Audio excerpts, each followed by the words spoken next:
Hello friends, welcome to my YouTube channel. So today in this video, I am going to show you how to use text calls on this device.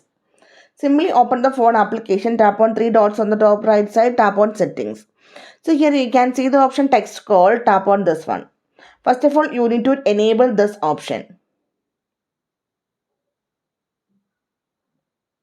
Okay.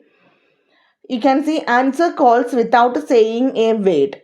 A voice assistant will ask the caller why they are calling.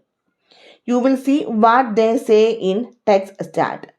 Then you can type on tap response that will be read aloud to the caller. So here you can also select the language also.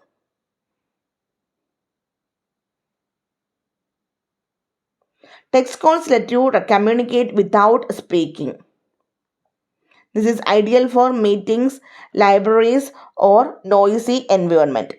So simply in this way we can use a text calls on this device. So hope you guys enjoy this video. Thank you for watching. Thank you. Bye bye.